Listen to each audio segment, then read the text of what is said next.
Hello coaches, I'm going to show you how to download a roster from homecampus.com. The first thing you want to do is make sure you're on homecampus.com, put in your username, and put in your password.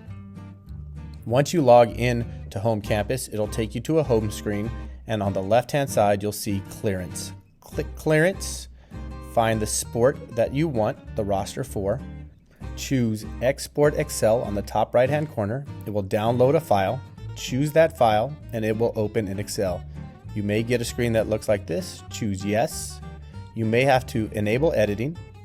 Now choose the information you want to get rid of, and right-click the mouse and choose Delete. Now you have a roster you can send out. Thanks for watching and have a good day.